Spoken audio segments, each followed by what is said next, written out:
അപ്പോൾ പൊന്മുടിയിലാണ് വന്ന വഴിക്കുള്ള കാഴ്ചകളൊന്നും കാണിക്കാത്തതിൻ്റെ കാര്യം എന്ന് വെച്ച് കഴിഞ്ഞാൽ ഞാൻ 2-3 വീഡിയോ ഓൾറെഡി ചെയ്തിട്ടുണ്ട്. അപ്പോൾ വീണ്ടും കാണിക്കുമ്പോൾ നിങ്ങൾക്ക് എൻ്റെ ഒരു ബോറടി തോന്നല്ലോ. ജസ്റ്റ് ഒരു മഞ്ഞ് കാണാൻ വേണ്ടി വന്നതാണ്. അതാണ് വൈകുന്നേരം ടൈമിൽ ഇപ്പോൾ ഒരു 4:30 മണി കഴിഞ്ഞിട്ടേ ഉള്ളൂ, 4 മണി ആവുന്നേ ഉള്ളൂ കേട്ടോ. അപ്പോൾ ആ ഒരു ടൈമിൽ വന്നതാണ്. പക്ഷേ മഞ്ഞുമില്ല, ഒന്നുമില്ല. പക്ഷേ നല്ല അടിപൊളി വ്യൂസ് കാണാൻ പറ്റുന്നുണ്ട്. ബാക്കി സുജി ബ്രോ ഉണ്ട്. അപ്പോൾ നേരെ എല്ലാവർക്കും ഒരിക്കൽ കൂടി വെൽക്കം ടു മൈ സ്റ്റോറി.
അപ്പോൾ അതേ നമ്മുടെ ഫസ്റ്റ് പോയിൻ്റ് ആ ഒരു 22 ഹെയർ പിന്നൊക്കെ കയറി മേളിലോട്ട് വന്നിട്ടുണ്ട്.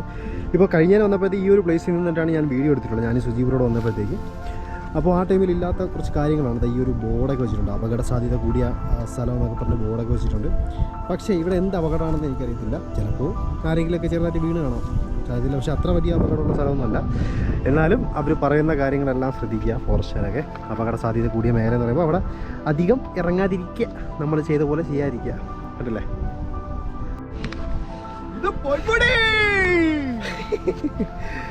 അപ്പോൾ മേലോട്ട് പോകണേ. ഇവിടെ അധികാരം നിൽക്കുന്നില്ല, ഈ അപകട മേഖല എന്നൊക്കെ പറഞ്ഞുകൊണ്ട് അധികാരം നിൽക്കുന്നില്ല. ഈ മേലോട്ട് കുറച്ചുകൂടെ ഉണ്ട് ടോപ്പിലോട്ട് എത്താനായിട്ട്. അപ്പോൾ അങ്ങോട്ട് പോയിട്ട് നമുക്ക് അടുത്ത കാഴ്ച. വൈകുന്നേരം ആയി എന്നാലും ഒരുപാട് വണ്ടികളൊക്കെ പോകുന്നുണ്ട് സുജിയണ്ണ. ഫോറസ്റ്റ്